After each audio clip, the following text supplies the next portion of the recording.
नमस्कार दोस्तों, स्वागत है आपका हमारे YouTube चैनल बायोगुरु पर। हमारा टॉपिक चल रहा था अंतःस्रावी तंत्र, एंडोक्राइन सिस्टम। उसमें हमने दो ग्लैंड्स के बारे में पढ़ लिया, दो ग्रंथियों के बारे में पढ़ लिया। एक तो हमने पढ़ा हाइपोथैलेमस, उसके बाद में हमने पीयूष ग्रंथि यानी पिट्यूटरी ग्लैंड के बारे में पढ़ा। आज हमारा तीसरा टॉपिक है थायराइड ग्लैंड यानी थायराइड ग्रंथि। अब मैंने एक पोस्ट में पूछा था कि सबसे बड़ी अंतःस्रावी ग्रंथि कौन सी होती है, तो उसमें लगभग आधे आंसर आए थे यकृत ग्रंथि। लेकिन आपको पता होना चाहिए कि सबसे बड़ी अंतःस्रावी पूछा था, वहां पर सबसे बड़ी ग्रंथि पूछा होता तो यकृत आता, और मैंने पूछा था सबसे बड़ी अंतःस्रावी ग्रंथि, तो उसमें कौन सा होगा? Thyroid gland. सबसे बड़ी अंतःस्रावी ग्रंथि।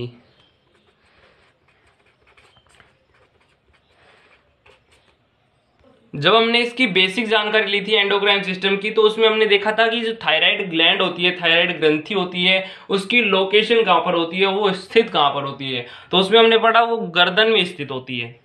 जैसे हम यहाँ पर गर्दन बनाकर उसकी लोकेशन देखें तो ये मान लो हमारी गर्दन है। अब गर्दन में यहाँ पर हमारा कंठ पाया जाता है, लैरिंग्स पाया जाता है, उसके नीचे ट्रैकिया चालू हो जाता है, श्वसन नली जिसे हम कहते हैं। ये मान लो हमारी ट्रैकिया है, ये सी आकार के छल्ले हैं। इसमें हमने पढ़ा था कि थायराइड ग्रंथि जो होती है वो लैरिंग्स के बिल्कुल नीचे पाई जाती है। जो वॉइस बॉक्स होता है, कंठ होता है, उसके बिल्कुल नीचे इस तरह यहाँ पर स्थित होती है। ये जो ग्रंथि होती है बटरफ्लाई शेप की होती है, यानी बीच में से थोड़ी सकड़ी और साइड साइड में थोड़ी फूली हुई होती है। यानी हम इसे कह सकते हैं दो पालियों में बटी हुई होती है, इसलिए हम इसको बाइलोग्ड स्ट्रक्चर कहते हैं, यानी द्विपालित संरचना। एक पाली इधर की साइड और एक पाली इधर की साइड, और बीच में जो सकड़ा हुआ भाग है उसे हम कहते हैं इस्थमस, जिसे हम संयोजक भी कहते हैं। तो इसकी स्थिति के बारे में पता चल गया कि थायराइड ग्रंथि जो होती है वो पाई कहाँ पर जाती है। हमारा जो लैरिंग्स होता है, लैरिंग्स वॉइस बॉक्स जिसे हम कहते हैं, जिसे हम कंठ कहते हैं, उसके नीचे जो विंड पाइप चालू होती है बिल्कुल वहां पर हमारी थायराइड ग्रंथि स्थित होती है। जैसा कि आपने देखा भी होगा कि जो जब घेंगा रोग हो जाता है आयोडीन की कमी से, तो जो हमारी थायराइड ग्रंथि है वो सूज जाती है। तो वो कहाँ पर लटकती है? गले में लटकती है, कंठ के बिल्कुल नीचे लटकती है। तो इसकी स्थिति कहाँ पर हो गई? बिल्कुल कंठ के नीचे, और वो द्विपालित संरचना होती है, और बीच में एक इस्थमस पाया जाता है, जोड़ने वाली संरचना पाई जाती है, जिसको हम कहते हैं संयोजक। अब हम इसकी संरचना थोड़ी बड़ी करके देखते हैं कि इसके अंदर पाया क्या जाता है, थायराइड ग्रंथि काम क्या करती है, इसके फंक्शन वगैरह सब कुछ जानेंगे।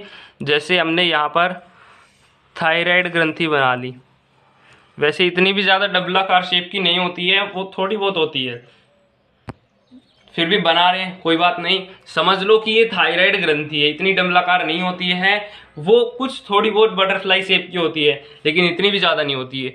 अब यहाँ पर हमने मान लिया कि ये थायराइड ग्रंथि है। अब थायराइड ग्रंथि में कुछ गुच्छे पाए जाते हैं, जैसे ये थायराइड ग्रंथि की सेल्स हैं, तो सेल्स जो है वो आपस में मिलकर एक गुच्छा बना लेती है, इस तरह से, इस तरह से एक गुच्छा बना लेती है। अब ये आपको 2D में दिखाई दे रहा है। अब इमेजिन कीजिए इसको 3D में, कि ये फुटबॉल शेप की है। जैसे ये हमने थायराइड बनाया, थायराइड के ये जो अंदर वाला भाग होता है इसको हम कहते हैं स्ट्रोमा। इसको हम अंदर वाले को स्ट्रोमा कहते हैं, और स्ट्रोमा के अंदर पाए गए जाते हैं थायराइड ग्रंथि के जो सेल्स होते हैं। ये मान लो सेल्स है। अब ये सेल्स भी ऐसे नहीं पड़े हुए होते हैं, ये कुछ विशेष प्रकार की संरचना बना के रखते हैं, गुच्छे बना के रखते हैं। अब यहाँ तो आपको 2D में दिखाई दे रहा है, अब 3D में यदि इमेजिन करो तो ये मान लो फुटबॉल की जैसे, कि ये जो कोशिकाएं हैं ये आपस में मिलकर एक फुटबॉल बना रही है, 3D स्ट्रक्चर बना रही है। अब यहाँ पर आपको 2D में दिखाई दे रहा है, अब इसको इमेजिन कर लीजिए 3D में। लेकिन 3D में भी ऐसे नहीं होते, जैसे कंचे होते हैं उसमें अंदर भी कुछ भरा हुआ होता है, ऐसा नहीं होता है। वो फुटबॉल के जैसे होता है, यानी अंदर से खोखला और बाहर से गुच्छा बनाकर फुटबॉल की जैसे संरचना बना लेते हैं। इनको हम कहते हैं थायराइड फॉलिकल्स।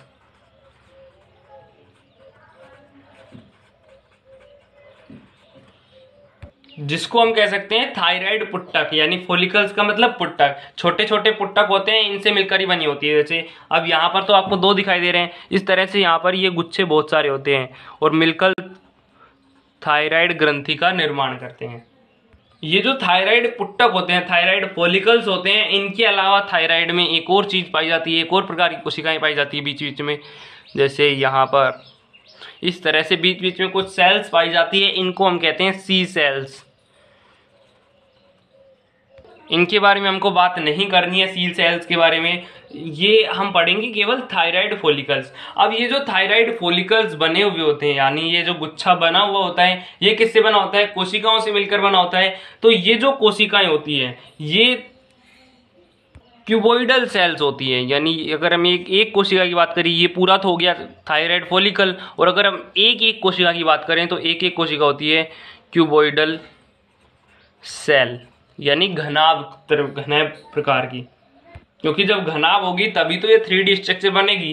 जैसे यहाँ पर एक घनाभ इस तरह से, यहाँ पर, तो ये 3D स्ट्रक्चर बन जाएगी, और ये पूरा ऐसे मिलकर क्या बना लेंगी? थायराइड फॉलिकल्स, यानी थायराइड पुट्टक बना लेगी।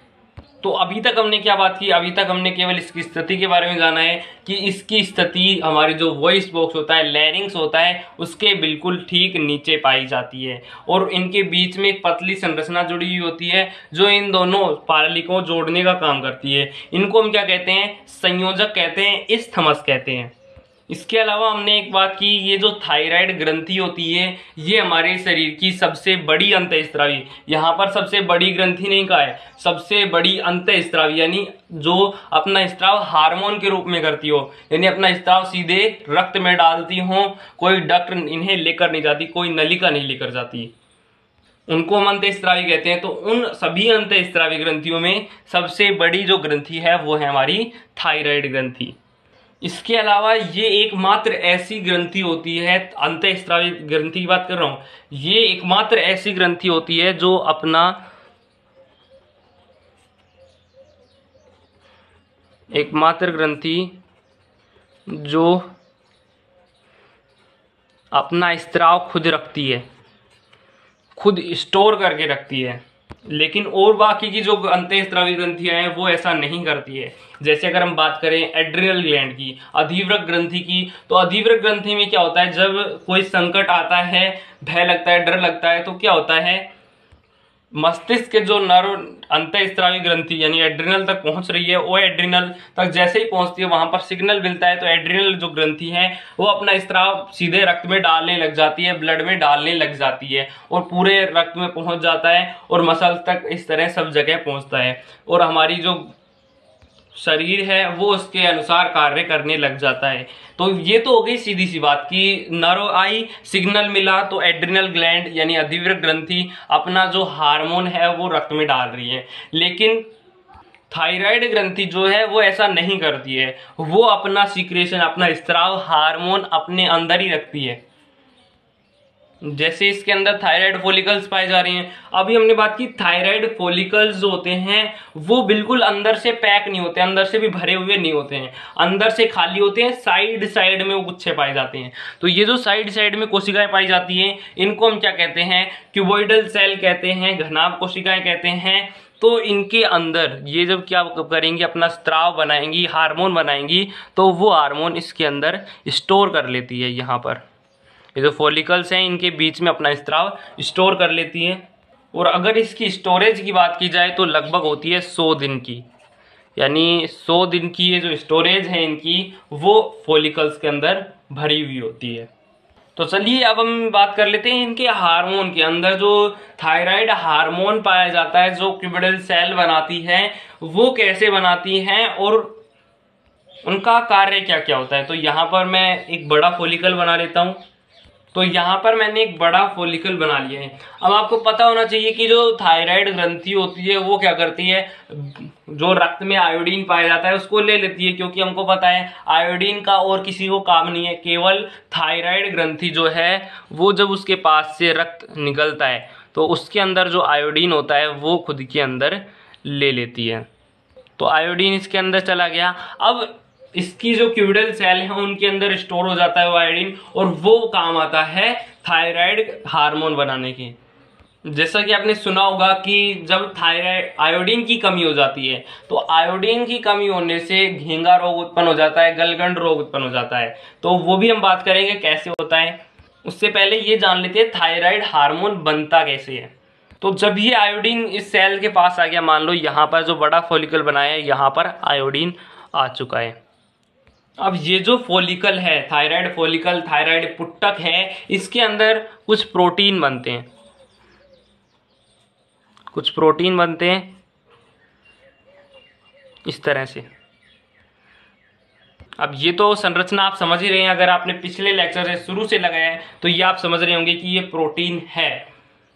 और ये अगर हम इसके एक और जोड़ दें तो ये भी प्रोटीन हो सकता है, कोई भी प्रोटीन हो सकता है। 2 हैं अणु अमीनो अम्ल के तो भी प्रोटीन है, 3 हैं अमीनो अम्ल तो भी प्रोटीन है, 4 हैं फिर भी प्रोटीन है। इस तरह से उनके अलग अलग नाम दे दिए जाते हैं। 4 हैं अमीनो अम्ल आपस में जुड़े हुए हैं तो उनको हम अलग नाम दे देते हैं, 5 जुड़े हुए हैं तो उनको हम अलग नाम दे देते हैं। तो यहाँ पर मैंने ऐसे ही बना दिया है, तो ये आप समझ सकते हैं कि ये प्रोटीन है।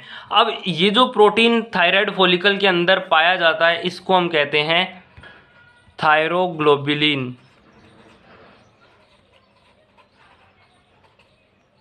अब ये थायराइड ग्लोबुलिन एक प्रोटीन है, तो आप समझ सकते हैं इसके अंदर एमिनो अम्ल पाया जाएगा, क्योंकि हमें पता है कि प्रोटीन जो है वो एमिनो अम्ल से मिलकर ही बना होता है। जब आपने डाइजेस्टिव सिस्टम, पाचन तंत्र में पढ़ा था तो उसमें भी हमने क्या पढ़ा था, जब हम प्रोटीन खाते हैं तो प्रोटीन का वहां पर डाइजेस्ट होता है, तो प्रोटीन किस में बदलता है, एमिनो अम्ल में। क्योंकि हमें पता है कि सबसे छोटे अणु, यहाँ पर ये जो एमिनो अम्ल है ये आपस में मिल मिलकर किसका निर्माण कर लेते हैं, प्रोटीन का निर्माण कर लेते हैं। अब यदि इनका डाइजेस्टिव सिस्टम होगा, डाइजेस्टिव सिस्टम में अगर हम बात करें तो प्रोटीन का यहाँ पर प्रत्येक जो अमीनो अम्ल है वो टूट जाएगा, सरल अणुओं में बदल जाएगा। यानी प्रोटीन की जो एक इकाई होती है उसको हम कहते हैं अमीनो अम्ल। तो यहाँ पर बहुत सारे अमीनो अम्ल पाए जा रहे हैं, जैसे आप देख सकते हैं, जो आपस में मिलकर थायरोग्लोबुलिन प्रोटीन का निर्माण कर रहे हैं। इन अमीनो अम्ल में विशेष प्रकार के अमीनो अम्ल भी होते हैं, जैसे मैं यहाँ पर अलग कलर से दिखा देता हूँ। ये कुछ विशेष प्रकार के अमीनो अम्ल बीच बीच में होते हैं। अब ये जो क्यूबिडल सेल, घनाभ कोशिका के अंदर ये जो अमीनो अम्ल पाए जाते हैं, सॉरी, घनाभ कोशिका के अंदर जो आयोडीन पाए जाते हैं वो आयोडीन बाहर निकल आते हैं, अंदर आ जाते हैं। अंदर आने के बाद ये जो विशेष प्रकार के अमीनो अम्ल हैं जिनको हम कहते हैं थायरोसिन, ये जो विशेष प्रकार के प्रोटीन अमीनो अम्ल होते हैं थायरोसिन, इनसे आकर ये आयोडीन जुड़ जाते हैं। किसी पर तो आयोडीन 1 जुड़ जाता है, किसी पर 1 जुड़ जाता है, किसी पर 2 जुड़ जाते हैं। इस तरह से यहाँ पर जो थायरोसिन अमीनो अम्ल पाया जाता है उसके उनमें किसी के साथ तो 1 आयोडीन जुड़ जाता है, किसी के साथ 2 आयोडीन जुड़ जाते हैं, किसी के साथ 1 या 2, 3 नहीं जुड़ते हैं किसी के साथ भी। तो जिस टायरोसिन के साथ 1 आयोडो जुड़ रहा है या फिर हम इसको आयोडीन कह देते हैं, तो यहाँ पर जिसके साथ 1 आयोडीन जुड़ रहा है तो उसको हम कहते हैं मोनो आयोडोटायरोसिन। यानी जो टायरोसिन है, टायरोसिन एमिनो अम्ल है एक, टायरोसिन जो है उसके साथ मोनो का मतलब 1 आयोडो समूह जुड़ रहा है, 1 आयोडीन जुड़ रहा है। और यदि 2 जुड़े हुए हों, यहाँ पर ये जो टायरोसिन है इसके साथ 2 आयोडीन जुड़े हैं, तो इसको हम कह देते हैं डाई आयोडोटायरोसिन। यानी अभी तक क्या हुआ, अभी तक केवल हमने ये बात की है कि जो थायराइड फॉलिकल्स होते हैं, थायराइड पुट्टक होते हैं, उनके अंदर एक विशेष प्रकार का प्रोटीन बनता है, उसको हम कहते हैं थायरोग्लोबुलिन। अब हमें पता है प्रोटीन है तो उसके अंदर क्या होंगे, वो जो प्रोटीन है वो अमीनो अम्ल से जुड़कर बना होगा। तो यहाँ पर अमीनो अम्ल, विशेष प्रकार के अमीनो अम्ल पाए जाते हैं कुछ जिन्हें हमने कहा है थायरोसिन।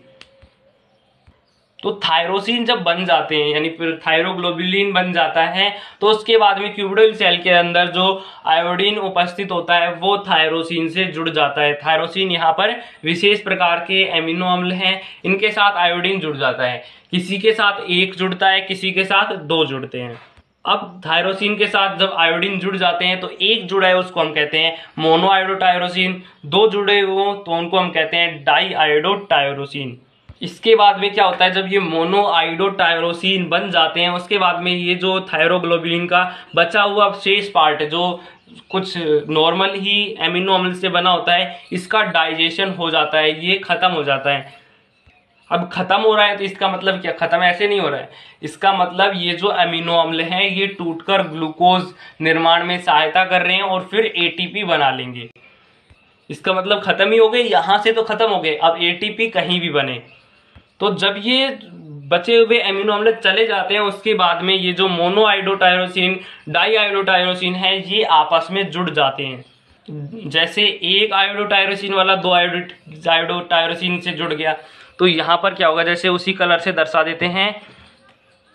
तो ये जो मोनो आयोडोटायरोसिन है और डाई आयोडोटायरोसिन है ये आपस में जुड़ जाते हैं, और इनके ऊपर जो आयोडीन लगा हुआ है, जैसे एक आयोडीन तो इसके साथ लगा हुआ है और दो आयोडीन इसके साथ लगे हुए हैं, तो ये मिलकर एक अणु का निर्माण कर लेता है, जिसको हम कहते हैं ट्राई आयोडोटायरोसिन। सॉरी, ट्राई आयोडोटायरोसिन नहीं, ट्राई आयोडो ट्रायोनिन, यहाँ पर आपको याद रखना है। वैसे ये हिंदी मीनिंग में भी इनका यही मीनिंग होता है, टायरोसिन, मोनोआयोडोटायरोसिन, डाईआयोडोटायरोसिन, हिंदी में भी यही होता है इनका। जैसे यदि आपने केमिस्ट्री पढ़ी हो तो केमिस्ट्री में क्या होता है, जब भी हम नामकरण करते हैं आयोडीन समूह जुड़ा हुआ होता है, ब्रोमीन समूह जुड़ा हुआ होता है, तो उसमें क्या होता है, तो जब हम लिखते हैं आयोडो ब्रोमो तो ऐसे कुछ लिखते हैं, तो उसमें ट्राई टेट्रा डाई ऐसे लगाते हैं। तो उसमें यदि हम हिंदी में नामकरण करते हैं तो भी वही होता है, और इंग्लिश में नामकरण करते हैं तो भी वही होता है। तो यहाँ पर जो प्रोटीन है थायरोनिन, अमीनो अम्ल थायरोनिन, तो उसका नाम थायरोनिन है, तो हिंदी में क्या होगा, हिंदी में भी थायरोनिन ही होगा। तो अभी तक हमने क्या बात की, ये जो दो आयोडीन वाले समूह है, एक आयोडीन वाले समूह है, जब आपस में जुड़ जाते हैं तो बना लेते हैं ट्राई आयोडोटायरोनिन। और यदि दो और दो वाले, यहाँ पर एक बार दिखा रखा है, यदि यहाँ पर दो हो, यहाँ पर बहुत सारे होते हैं वैसे तो, जैसे यहाँ पर एक और थायरोनिन बना लेते हैं, तो ये दो वाले हो गए। तो अभी हमने किसको जोड़ा, दो वाले को और एक वाले को जोड़ा। अब यहाँ पर ये दो वाले और दो वाले भी जुड़ सकते हैं। इसमें आपको याद रखना है कि ये जो दो आयोडीन वाले हैं और एक आयोडीन वाला जो टायरोसिन है ये आपस में जुड़ सकता है, दो आयोडोटायरोसिन वाले और दो आयोडोटायरोसिन वाले हैं ये आपस में जुड़ सकते हैं। अब आप कहोगे कि ये पांच नहीं हो सकते, दो दो और एक, ऐसा नहीं होता है, केवल दो ही जुड़ते हैं, या तो ये जुड़ेंगे या फिर ये जुड़ेंगे। अभी हमने बात की कि दो आयोडीन वाले और एक आयोडीन वाले बने जुड़े, तो उसको हमने नाम दे दिया ट्राई आयोडोटायरोनिन। और यदि चार वाले जुड़ जाते हैं, जैसे यहाँ पर दो टायरोसिन बना लेता हूं, दो आयोडोटायरोसिन में दोनों में दो दो आयोडीन लगे हुए हैं, तो यहां पर क्या हो गए, चार आयोडीन हो गए। इसको हम कहते हैं टेट्रा आयोडोटायरोनिन। यहाँ पर ट्राई आयोडोटायरोनिन था और चार आयोडीन हो जाते हैं, तो इसको हम कहते हैं टेट्रा आयोडोटायरोनिन। तो ये समझ में आ गया कि जो टेट्रा आयोडोटायरोनिन है और टेट्रा आयोडोटायरोनिन और ट्राई आयोडोटायरोनिन है वो कैसे बनते हैं।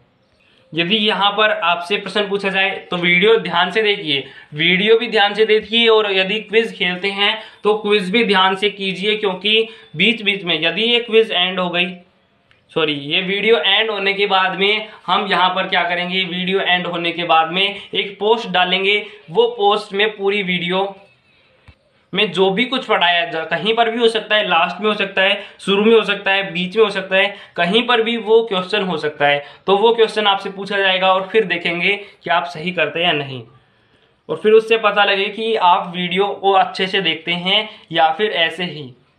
तो यदि वहां पर पूछ लिया गया है पोस्ट में कि जो T3 हार्मोन है और T4 हार्मोन है, यानी ट्राई आयोडोटायरोनिन है, यहाँ पर मैं आपको बताना भूल गया कि जो ट्राई आयोडोटायरोनिन है उसको हम T3 हार्मोन कहते हैं, T3 हार्मोन। और जो ये टेट्रा आयोडीन वाला बना है इसको हम कहते हैं T4 हार्मोन। ये जो T3 हार्मोन होता है इसका एक और नाम होता है टायरोक्सिन। तो इसको भी आपको याद रखना है, T4 का और दूसरा नाम ये होता है, केवल T4 का नाम होता है T4, या फिर इसको हम कहते हैं टेट्रा आयोडोटायरोनिन। और जो ट्राई आयोडोटायरोनिन है उसको हम T3 हार्मोन कहते हैं। T3 क्यों कहते हैं, क्योंकि इसमें जो आयोडीन है वो 3 है और यहाँ पर आयोडीन जो है वो 4 है, इसलिए हम इसको T4 कहते हैं और ऊपर वाले को T3 कहते हैं। अब T3 का एक और नाम है थायरोक्सिन। अब यदि ये पूछ लिया गया कि T3 और T4 हार्मोन का निर्माण किस विशेष अमीनो अम्ल से होता है, तो उसमें आंसर आएगा थायरोसिन। यानी यहाँ पर ये जो थायरोग्लोबुलिन बन रहा है, थायरोग्लोबुलिन में विशेष प्रकार के अमीनो अम्ल बन रहे हैं, उनको हमने क्या कहा है, थायरोसिन का है, और थायरोसिन के कारण ही ये T3 और T4 हार्मोन बनते हैं। तो ये क्वेश्चन पूछेंगे हम, तो इसे अभी से ध्यान से देख लीजिए कि थायरोसिन से बनता है। थायरोसिन के कारण जो T3 और T4 हार्मोन बने हैं, जैसे यहाँ पर हमने बना लिया T3 और ये बना लिया T4। अब T3 का दूसरा नाम आपको पता है थायरोक्सिन। अब ये जो T3 और T4 हार्मोन है ये आपस में मिलकर एक विशेष प्रकार का हार्मोन बना लेते हैं, यानी इन दोनों को हम संयुक्त रूप से एक दूसरे हार्मोन दे सकते हैं। इसको हम कहते हैं थायराइड हार्मोन। तो अब आपको पता चल रहा कि जो थायराइड ग्रंथि होती है, जो थायराइड हार्मोन बनाती है, वो कहाँ से बनता है। थायराइड हार्मोन में दो हार्मोन होते हैं, एक तो होता है T3, एक होता है T4। अब इसकी संरचना के बारे में हमने जान लिया कि कैसी होती है और ये बनता कैसे है। तो ये तो हमने जान लिया कि थायराइड हार्मोन जो है वो बनता कैसे है। अब इसके कार्य के बारे में जान लेते हैं, थायराइड हार्मोन कर क्या सकता है। तो इसका सबसे इम्पोर्टेंट काम है कि ये हमारी ग्रोथ करवाता है। अब हमें पता है ग्रोथ कौन करवा सकते हैं, जो पीयूष ग्रंथि है वो ग्रोथ करवाती है, लेकिन वहां से जो हार्मोन निकलता है वो हार्मोन केवल लंबाई को ग्रोथ करवाता है, यानी हाइट में ग्रोथ करवाता है। लेकिन जो थायराइड हार्मोन है उसके कारण हमारी सारी ग्रोथ हो सकती है। थायराइड हार्मोन के कारण हमारी लंबाई में वृद्धि हो सकती है, जो हमारी मेंटल ग्रोथ है वो भी होती है, उसके साथ ही जो सेक्सुअल ग्रोथ है वो भी थायराइड हार्मोन के कारण होती है। यानी थायराइड हार्मोन जो है वो काफ़ी इम्पोर्टेंट है हमारी ग्रोथ के लिए। अब वो ग्रोथ कैसी भी हो सकती है, हाइट में ग्रोथ हो सकती है, मेंटल ग्रोथ हो सकती है, फिजिकल ग्रोथ हो सकती है, सेक्सुअल ग्रोथ हो सकती है। तो इसमें सबसे पहले तो हम लिख देते हैं ग्रोथ में काम करता है, यानी वृद्धि करवाता है। वो वृद्धि कैसी भी हो सकती है। इसके साथ ही थायराइड जो हार्मोन होता है वो BMR को बढ़ाता है। BMR का मतलब बेसल मेटाबॉलिक रेट। अब ये बेसल मेटाबॉलिक रेट क्या होती है, इसका मतलब होता है कि हमारी बॉडी कितना ऑक्सीजन ले रही है, मतलब कितना ऑक्सीजन कंज्यूम कर रही है, तो उसको हम कहते हैं BMR। तो थायराइड हार्मोन क्या करता है, BMR को बढ़ा देता है। अभी हम समझेंगे BMR कैसे बढ़ाता है। अब BMR का मतलब समझ लो पहले। BMR का मतलब होता है बेसल मेटाबॉलिक रेट। इसका मतलब होता है हमारी बॉडी कितना ऑक्सीजन कंज्यूम कर रही है, कितना ऑक्सीजन ले रही है, उसे हम कहते हैं BMR। तो थायराइड हार्मोन क्या करता है, BMR को बढ़ा देता है, यानी हमारी जो बॉडी ऑक्सीजन ले रही है वो ज़्यादा लेने लग जाती है थायराइड हार्मोन के कारण।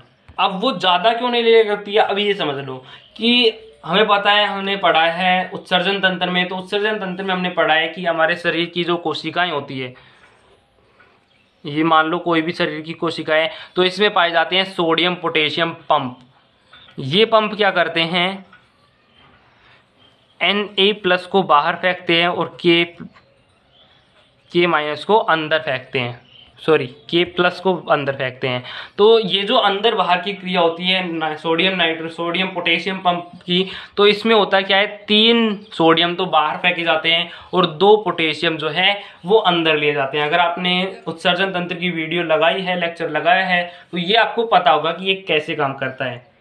तो ये जो सोडियम पोटेशियम पंप काम करता है उसमें हमने पढ़ा है ये कोई निष्क्रिय विधि नहीं होती है, ये सक्रिय विधि होती है। यानी ये जो कोशिका है ये ATP ले रही है, उसके बाद में उसे बदल रही है ADP में और एक फास्फेट में, यानी जो एडेनिन ट्राईफास्फेट है उसे एडेनिन डाईफास्फेट में और एक फास्फेट उसका अलग कर रही है, और उसके साथ ही जो हीट निकल रही है उसको खुद ले रही है, ऊर्जा को खुद ले रही है, और उस ऊर्जा से हमारा जो सोडियम पोटेशियम पंप है वो काम कर रहा है, यानी 3 सोडियम को बाहर फेंक रहा है और 2 पोटेशियम को अंदर ले रहा है।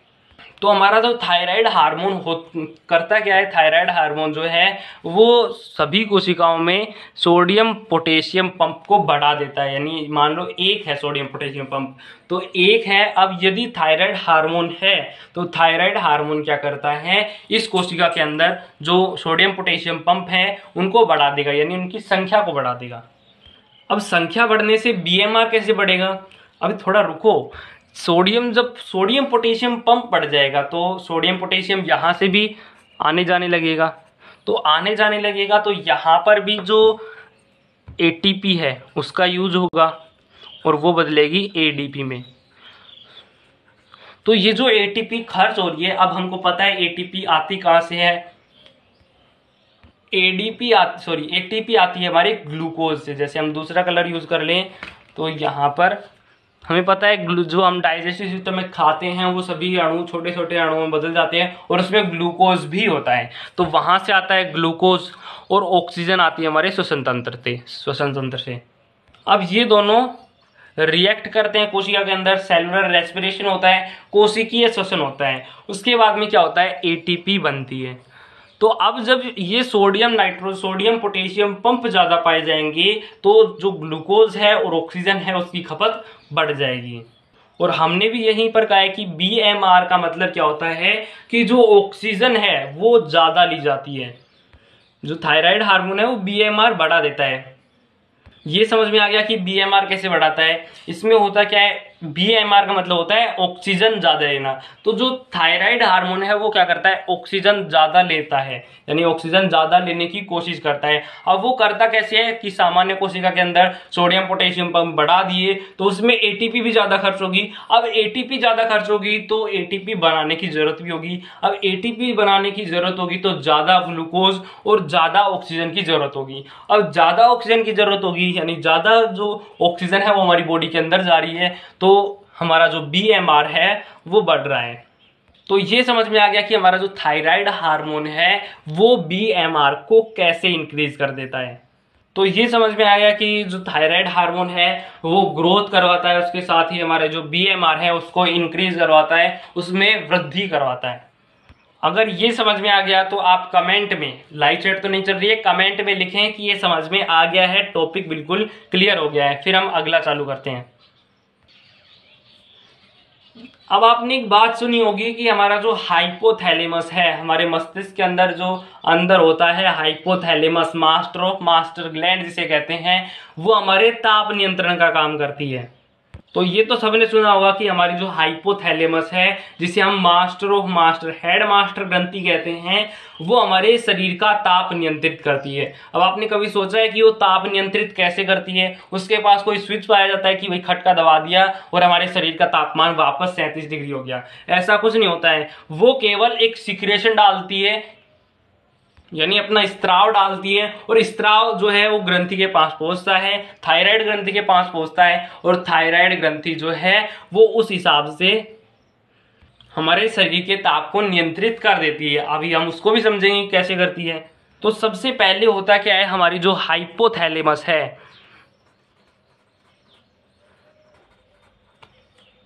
वो अपना सीक्रेशन यानी TRH डालती है। अब हमने ये पढ़ लिया TRH कहाँ पर डालती है, ये डालती है हमारी पिट्यूटरी में यानी पीयूष ग्रंथि में।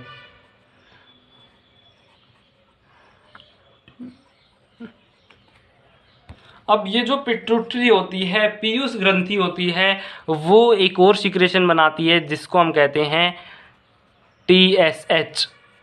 और ये जो TSH है ये जाता है हमारी थायराइड ग्रंथि के पास, थायराइड ग्लैंड के पास।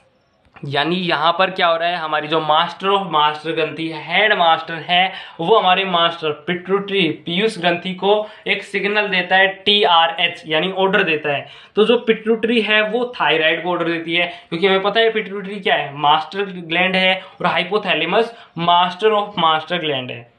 तो सबसे पहले हमारे जो हेड मास्टर है वो मास्टर को ऑर्डर देते हैं, यानी पिट्यूटरी को ऑर्डर देते हैं, और पिट्यूटरी क्या करती है, जो स्टूडेंट है यानी मान लो थायराइड है तो उसको क्या करती है, एक और ऑर्डर देती है जिसको हम कहते हैं TSH। अब थायराइड तक वो सिग्नल पहुंच चुका है कि हमारी जो बॉडी है, जैसे यदि हमारे शरीर का तापमान 37 डिग्री से ऊपर नीचे होता है तो हमारा हाइपोथैलेमस पिट्यूटरी को ऑर्डर देता है कि हमारे शरीर का तापमान नियंत्रित करना है।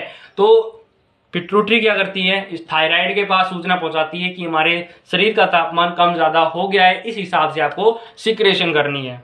तो जो थायराइड हार्मोन होता है, थायराइड जो है वो थायराइड हार्मोन बनाएगा। अब थायराइड हार्मोन हमें पता है क्या काम करता है, थायराइड हार्मोन कोशिका के अंदर सोडियम पोटेशियम जो पंप पाए जाते हैं उनमें इंक्रीज कर देता है। यानी वो सोचता है कि शरीर का तापमान ऊपर नीचे हो गया है तो उसको पता है कि सोडियम पोटेशियम पंप बढ़ाकर हम शरीर का तापमान वापस से नियंत्रित कर सकते हैं। तो वो थायराइड हार्मोन क्या करता है, सोडियम पोटेशियम पंप को बढ़ा देता है। अब सोडियम पोटेशियम पंप जब बढ़ जाते हैं तो उसके बाद में क्या होता है, सोडियम पोटेशियम पंप बढ़ने के साथ ही हमारी जो एटीपी की खपत है वो भी बढ़ने लग जाती है। यानी सोडियम पोटेशियम पंप ज़्यादा बढ़ जाएंगे। और हमें पता है सोडियम पोटेशियम पंप कभी भी निष्क्रिय प्रवाह नहीं कर, यानी निष्क्रिय क्या नहीं करते, आदान प्रदान नहीं करते हैं, वो सक्रिय आदान प्रदान करते हैं। तो वो सक्रिय आदान प्रदान करने के लिए एटीपी की जरूरत होती है, ऊर्जा की जरूरत होती है। तो हमारी जो कोशिका है वो जल्दी जल्दी एटीपी बनाने लग जाएगी।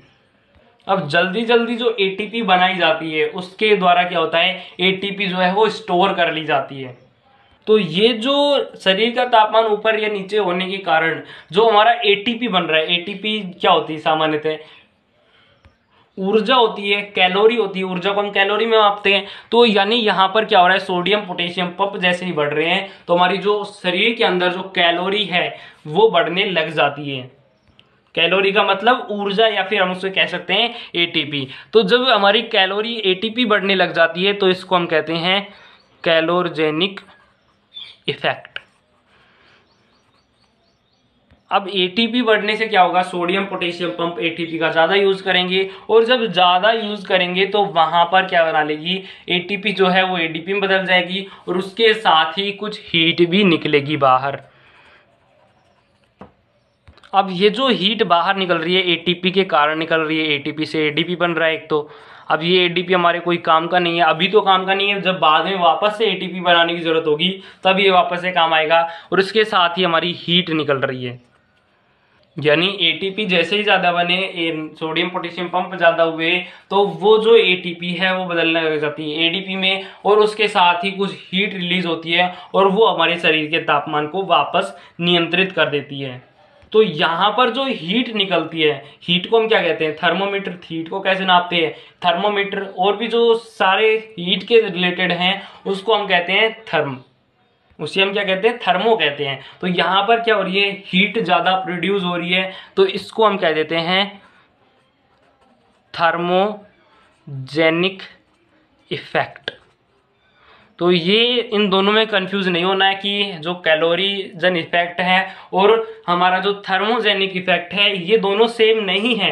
कैलोरीजन इफेक्ट में क्या होता है, एटीपी ज़्यादा बनती है, कैलोरी जो है वो ज़्यादा बनकर स्टोर होती है। और थर्मोजेनिक में क्या होता है, थर्मो से नाम में पता चल रहा है हीट, तो इसमें क्या होता है जो हीट है वो ज़्यादा बनती है। तो इस क्रिया को हम एक बार फिर से रिपीट कर लेते हैं, इस क्रिया विधि को। अब जैसे ही हमारा शरीर का तापमान कम होता है, 37 डिग्री से कम होता है, तो हमारा हाइपोथैलेमस क्या करता है, ताप नियंत्रित करता है। अब ताप नियंत्रित करने के लिए स्विच तो है नहीं कोई, अब ये क्या करेगा, हाइपोथैलेमस अपनी जो सूचना है उसको पता चल गया है, क्योंकि वो मास्टर ऑफ मास्टर ग्लैंड है, तो उसको पता चल गया है कि हमारा शरीर का तापमान 37 डिग्री 98.4 डिग्री फ़ारेनहाइट से कम हो चुका है।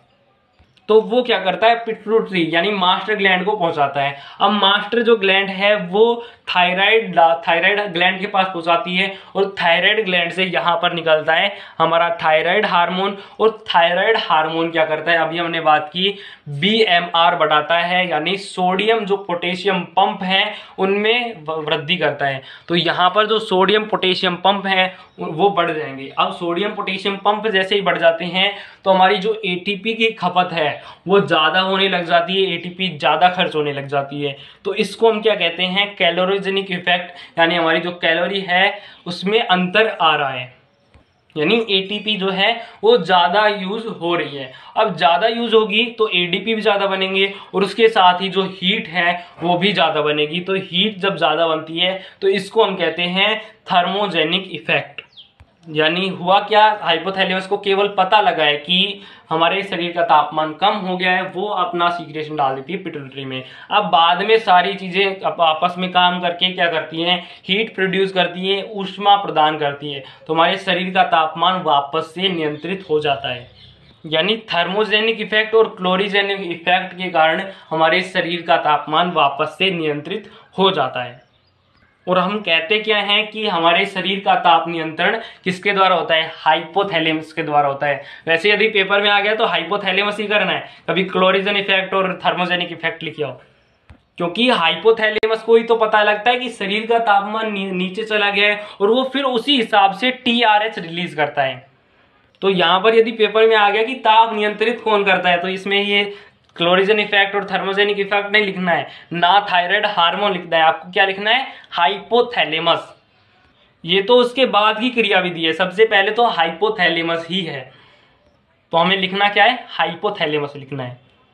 अब यहाँ पर जो ताप वापस से नियंत्रित होता है, ये सीधा ऐसे नहीं हो जाता है कि बस ये सोडियम पोटेशियम पंप बढ़ गए, थायराइड हार्मोन बढ़ गया, ATP ज्यादा बनने लग गई, हीट ज्यादा बनने लगी, केवल इतना ही नहीं होता है। उसके अलावा आप सोचो भी तो, ये ATP बनता कैसे है, सोडियम पोटेशियम पंप बढ़ गए, ठीक है ये बढ़ गए, अब ATP ऐसे ही थोड़ा ना बन जाता है कि ATP बन गया, ऐसे थोड़ा ना होता है। यहाँ पर ग्लूकोज उपयोग में ली जाती है, ऑक्सीजन उपयोग में ली जाती है, उनकी क्रिया होती है और ATP बनती है। तो यहाँ पर जब ATP ज्यादा बनेगी तो हमारा O2 ऑक्सीजन है, O2 है, उसकी भी ज्यादा खपत होगी, और ग्लूकोज है वो भी ज्यादा खपत होगी। अब ऑक्सीजन तो हम सीधे वायुमंडल से ले सकते हैं, जितनी मर्जी ले उतनी लो, इसमें कोई रोक टोक थोड़ी ना है कि ATP बनाना है, हमारे शरीर में ताप नियंत्रित करना है तो हमें ऑक्सीजन लेनी होगी, अब ये कोई रोक नहीं सकता है, तो ऑक्सीजन लो। लेकिन ग्लूकोज कहां से आएगी, ग्लूकोज तो आपके शरीर में जितनी है उतनी ही उपयोग में ली जाएगी, तो जितना आपने भोजन किया है वो तो ग्लूकोज टूट चुकी है। अब उसके बाद में क्या होगा, उसके बाद में हमारा जो यकृत है उसमें जो ग्लाइकोजन पाया जाता है, हमें पता है जब भी हमें ग्लूकोज की जरूरत होती है तो हम यकृत से निकाल लेते हैं, क्योंकि यकृत में पहले तो हम स्टोर कर देते हैं ग्लूकोज को। ग्लूकोज जैसे हमने पढ़ा पोर्टल सिस्टम, तो उसमें हमने क्या पढ़ा कि छोटी आंत से जो ग्लूकोज दिया जाता है वो डाल दिया जाता है यकृत में, क्योंकि हमारे शरीर में जो रक्त है उसमें इतनी ग्लूकोज अच्छी नहीं होती है, तो हमारा जो ग्लूकोज है वो चला जाता है यकृत में। अब यकृत में यहाँ पर ग्लाइकोजन बनने लग जाता है, ग्लाइकोजन के रूप में स्टोर हो जाता है, यानी पहले तो यकृत को ग्लूकोज दे दिया और उसको खुश कर दिया कि भाई ग्लूकोज ले ले और उसे ग्लाइकोजन के रूप में खुद रख ले। लेकिन जब ऑक्सीजन ATP ज्यादा बनता है, हमारे शरीर का तापमान वापस कम होता है, तो हमारे यकृत से ये ग्लूकोज वापस ले ली जाती है और ये डाल दी जाती है ब्लड वेसल में। अब ब्लड वेसल में जब हम डालेंगे तो ग्लाइकोजन के रूप में नहीं डालेंगे, हम वापस से इसे तोड़ेंगे ग्लूकोज के रूप में, और ग्लूकोज के रूप में तोड़ने के बाद में हम डालेंगे ब्लड वेसल के अंदर। अब आप कहोगे कि इसके अब ये जो क्रिया हो रही है इसमें ग्लाइकोजन क्यों नहीं बढ़ रहा है, यानी पहले तो हमारे शरीर में जो रक्त था उसके साथ जब ग्लूकोज जा रहा था तो उसमें तो हमारे लिए दिक्कत थी, लेकिन यहां पर जब ग्लूकोज जा रहा है तो इसमें दिक्कत नहीं होगी, इसमें दिक्कत नहीं होगी। क्यों नहीं होगी, क्योंकि इसके अंदर जो ग्लूकोज है वो तो पहले ही उपयोग ले लिया गया है, अब थोड़े बहुत तो ग्लूकोज चाहिए ना, तो थोड़ी बहुत ग्लूकोज के लिए यहाँ से जो ग्लाइकोजन है जो यकृत में स्टोर होता है, लीवर में होता है, वो ग्लाइकोजन कहाँ पर आ जाता है, वो टूटकर ग्लूकोज के रूप में ब्लड वेसल के अंदर आ जाता है। और हमारे शरीर में जो कोशिकाएं हैं जो ATP बना रही हैं, कोशिकाएं हैं, ये ग्लूकोज इसके अंदर पहुंच गया, यहाँ पर ATP बन गई है, ATP इसमें यूज कर ली जाती है। अब हमें पता है ग्लाइकोजन भी इतना ज़्यादा नहीं होता है कि भाई बिल्कुल स्टोरेज होती है यकृत में, कभी जितनी मर्जी हो उतनी ग्लूकोज ले लो, ग्लाइकोजन ले लो, इतनी नहीं होती है, केवल कुछ मात्रा में ग्लाइकोजन होती है। अब जब उसका भी खत्म हो जाता है, स्टोरेज उसका भी खत्म हो जाता है, तो क्या होता है, इसके अंदर जो लिपिड होती है, वसा होती है, अब इसका उपयोग लिया जाता है और इसे बदला जाता है ग्लूकोज में। इसको हम क्या कहते हैं, ग्लूकोनियोजेनेसिस। अब इसमें आपको याद रखना है दो टर्म आती हैं, ग्लाइकोजन से ग्लूकोज जब बनता है तो उसको हम कहते हैं ग्लाइकोजेनेसिस, और लिपिड से जब ग्लूकोज बनता है तो उसको हम कहते हैं ग्लाइकोनियोजेनेसिस। अब ग्लाइकोनियोजेनेसिस के द्वारा यहाँ पर ग्लूकोज बनेगा और वो डाल दिया जाएगा यकृत में, ब्लड में। अब ब्लड से ही वापस से ATP बन जाएगा और ये चला जाएगा सोडियम पोटेशियम पंप में। वैसे तो जब हमारे शरीर का तापमान कम होता है तो ग्लूकोज और लिपिड के टूटने से या फिर शरीर के अंदर जो ग्लूकोज पाई जाती है उसके द्वारा ही हमारा ताप नियंत्रित कर लिया जाता है। लेकिन जब ज्यादा ही प्रॉब्लम हो जाती है, नहीं ज्यादा ही, इतनी तो ज्यादा नहीं होती लेकिन ज्यादा हो जाए, मान लो आप कहो कि ग्लाइकोजन टूट गया, ग्लाइकोजन खत्म हो गया, स्टोरेज खत्म हो गई, उसके बाद में हमने लिपिड भी यूज कर लिया, लिपिड वसा भी ले ली, वसा के भी सारे छोटे छोटे कण करके ग्लूकोज बना दिया, ग्लूकोज उसमें एनर्जी ले ली ATP और वो भी सारी खत्म हो गई। तो उसके बाद में हम क्या करें, उसके बाद में हमें करना क्या है, उसके बाद में आप कहोगे कि अब प्रोटीन का नंबर ले लेते हैं। तो ग्लाइकोजन का नंबर आ गया, ग्लूकोज तो पहले ही खत्म हो गई, ग्लाइकोजन का नंबर आ गया, लिपिड का नंबर आ गया, अब हम यूज लेंगे प्रोटीन। लेकिन आपको पता होना चाहिए कि कभी भी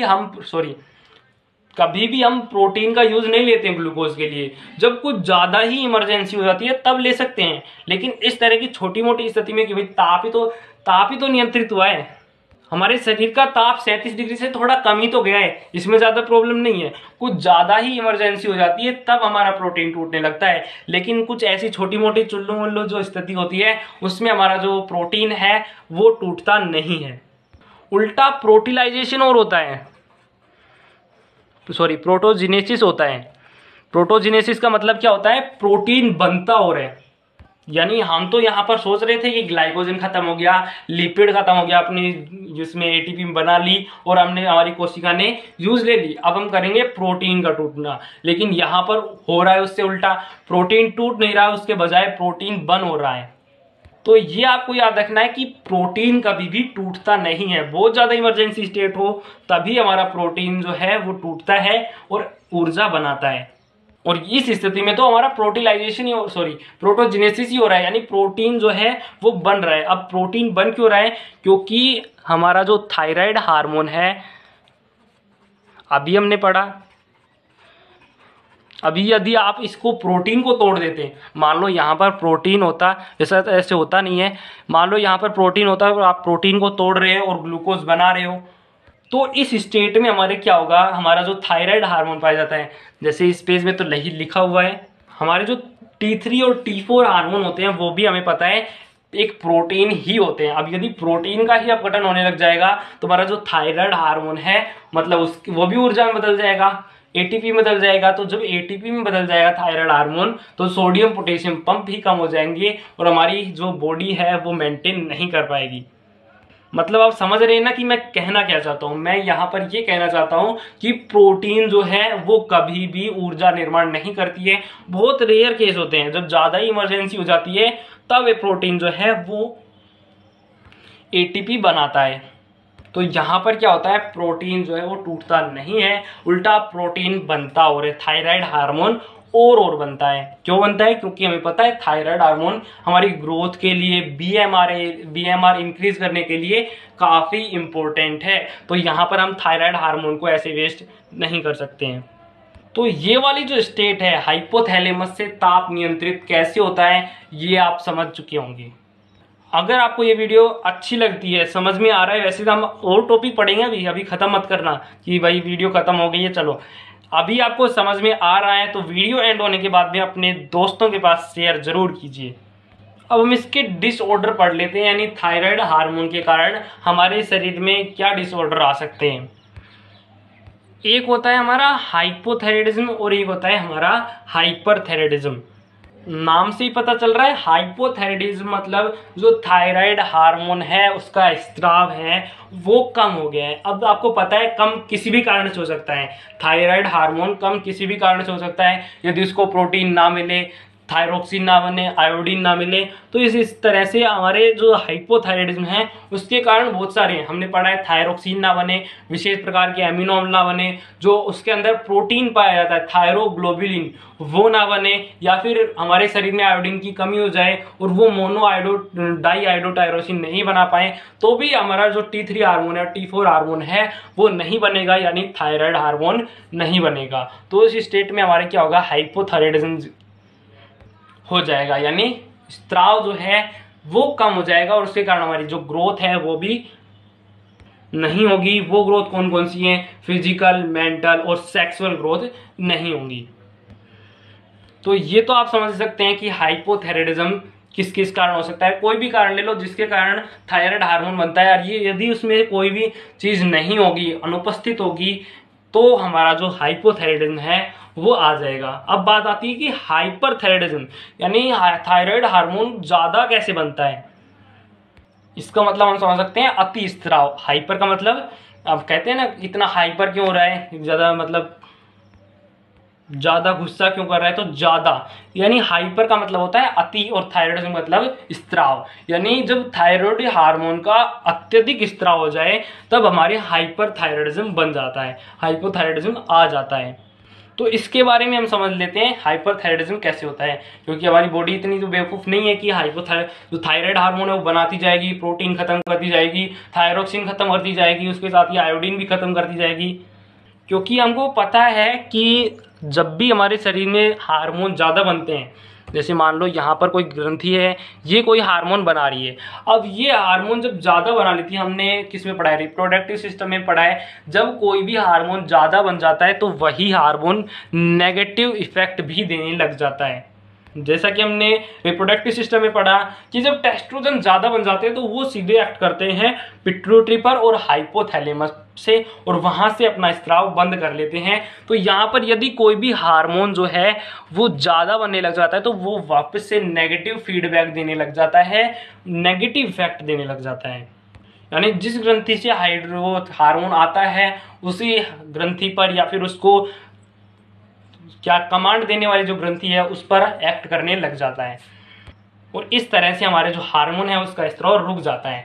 यानी यहाँ पर क्या होगा, हाइपरथायराइडिज्म की टेंशन नहीं है। इसी तरह से हमारे थायराइड हार्मोन में भी ऐसा होता है कि जब थायराइड हार्मोन जब ज़्यादा निकल जाता है तो ये जाता है सीधे पिट्यूटरी ग्लैंड के पास और हाइपोथैलेमस के पास, और वहाँ से अपना TSH और TRH बंद कर देता है और थायराइड हार्मोन जो है वो कम हो जाता है। तो अब बात आती है कि हाइपरथायराइडिज्म कैसे होगा, यानी अति स्त्राव कैसे होगा, वो थायराइड हार्मोन खुद ही बंद करवा रहा है तो कैसे होगा। इसकी दो कंडीशंस हैं। एक तो यदि हमारे थायराइड हार्मोन में ट्यूमर हो जाए, तो यहाँ पर हम लिख देते हैं, एक तो हाइपरथायराइडिज्म कैसे हो सकता है, एक तो होता है ट्यूमर हो जाए। अब आप समझते हैं ट्यूमर का मतलब, यानी थायराइड हार्मोन में जो फॉलिकल्स पाए जाते हैं, उनके जो पुट्टक पाए जाते हैं वो ज़्यादा काम करने लग जाए, जल्दी जल्दी काम करने लग जाए, और हमारा जो थायराइड हार्मोन है वो ज़्यादा मात्रा में एक साथ बन जाए। फिर बाद में चाहे वो हाइपोथैलेमस या फिर हाइपोथैलेमस या पिट्यूटरी के पास चला जाए, लेकिन एक बार तो बन गया। तो उस स्थिति में क्या होता है, हमारे जो हाइपरथायराइडिज्म है वो आ जाती है। इसके अलावा एक और स्टेट होती है, उसको हम कहते हैं प्ल्यूमर का रोग। उसमें होता क्या है अभी हम समझेंगे, इतनी भी जल्दी क्या है, आराम से समझेंगे। वीडियो चाहे बड़ी हो जाने दो लेकिन समझ में आना चाहिए। तो चलिए हम थायराइड हार्मोन में जो प्ल्यूमर का रोग है वो समझ लेते हैं। तो यहाँ पर सबसे पहले हम थायराइड ग्रंथि बना लेते हैं। अब यहाँ पर भी जो थायराइड ग्रंथि है वो कुछ ज़्यादा ही डमलाकार शेप में बन गई है, कोई बात नहीं, हमें बनाने में मजा आ रहा है तो बना लेते हैं। मान लो आप तो बस ये थायराइड हार्मोन है, थायराइड हार्मोन एक थायराइड ग्रंथि है। अब थायराइड ग्रंथि में क्या होता है, हाइपोथैलेमस जो है वो TRH डालती है पिट्यूटरी ग्रंथि के पास। ये हमने पिट्यूटरी ग्रंथि बना ली। पिट्यूटरी ग्रंथि जो है वो TSH यहाँ पर थायराइड ग्रंथि के पास डालती है। अब ये इतनी छोटी छोटी नहीं होती है हाइपोथैलेमस और पिट्यूटरी, यहाँ पर हमने बना दिए केवल कि जो TRH है और TSH है वो आ जाती है थायराइड ग्रंथि के पास। अब थायराइड ग्रंथि क्या करती है, थायराइड ग्रंथि हार्मोन बनाती है। हार्मोन कैसे बनाती है, इसके अंदर जो फॉलिकल्स पाए जाते हैं, यहाँ पर फॉलिकल्स दिखा देते हैं। ये जो फॉलिकल्स हैं, मान लो एक ही फॉलिकल ले लो। अब एक इसके अंदर जो फॉलिकल है उसके ऊपर आता है TSH, यहाँ पर TSH आता है, और इसके अंदर जो T3 हार्मोन है और T4 हार्मोन है वो बन जाता है और पूरे शरीर में यानी ब्लड में चला जाता है। थायराइड हार्मोन बन गया। अब यदि ये ज़्यादा हो जाता है थायराइड हार्मोन, तो ये जो थायराइड हार्मोन है ये जाता है पिट्यूटरी के पास और हाइपोथैलेमस के पास, और वहाँ से बंद करवा देता है इनका सीक्रेशन, यानी TRH और TSH बंद हो जाता है। इसको हम कहते हैं नेगेटिव फीडबैक, यानी नेगेटिव क्या कर रहा है, अपने आप को ही बंद करवा रहा है क्योंकि ज़्यादा हो गया है। हमें पता है कोई भी हार्मोन जो होता है वो ज़्यादा मात्रा हो जाती है तो ऐसा ही करता है। तो यहाँ पर ये जो हार्मोन है ये भी ऐसा करता है। अब हाइपरटेंशन, ये जो हाइपरथायराइडिज्म होता है वो कैसे आता है।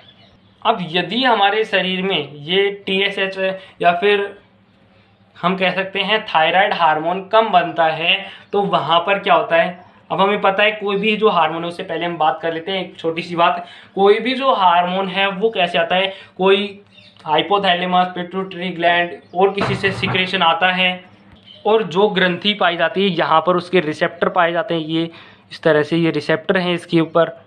ये जो रिसेप्टर हैं इनके ऊपर जैसे ही वो स्त्राव आता है, जैसे यहाँ पर ये रिसेप्टर हैं, ये रिसेप्टर किसके लिए है, TSH के लिए है। यानी TSH जब आएगा तो ये रिसेप्टर कैच कर लेंगे और यहाँ से आयोडीन जो है वो निकलने लग जाता है। अब मान लो यदि हमारे शरीर में TSH कम बन रहा है, पिट्यूटरी ग्लैंड TSH नहीं बना रही है, तो उस स्थिति में क्या करता है, हमारी जो बॉडी है वही कुछ विशेष प्रकार की प्रतिरक्षी बना लेती है, यानी ज़्यादा इंटेलिजेंट बनने की कोशिश करती है। हमारी जो शरीर है वो, हमारे शरीर सोचता है TSH नहीं बन रहा है, तो हम क्या करते हैं, TSH की बिल्कुल डुप्लीकेट कॉपी कर देते हैं, और डुप्लीकेट कॉपी जब यहाँ पर आएगी तो वो क्या करेगी, T3 हार्मोन और T4 हार्मोन बनाने लग जाएगी। तो हमारी जो बॉडी है वो ज़्यादा इंटेलिजेंट बनने की कोशिश करती है और यहाँ पर बना लेती है कुछ विशेष प्रकार की प्रतिरक्षी एंटीबॉडी।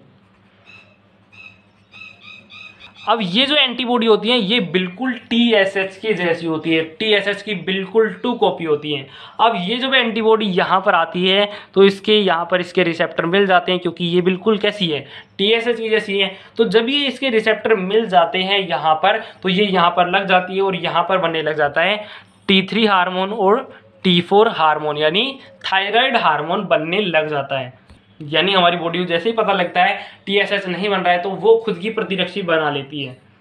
लेकिन उसको पता नहीं है कि हमारे शरीर में जैसे काम चल रहा है वैसे ही ठीक है, अगर वो दखल अंदाजी देगी तो सही नहीं होगा। तो यहाँ पर क्या होता है, बिल्कुल 2 कॉपी बना लेती है, एंटीबॉडी बना लेती है और एंटीबॉडी को वहां पर लगा देती है। अब यहाँ पर आयोडीन बनने लग जाता है। आयोडीन जब बनता है, आयोडीन नहीं, थायरोक्सिन हार्मोन जब बनता है तो यहाँ पर ये पूरे शरीर में ग्रोथ करवाने लग जाता है।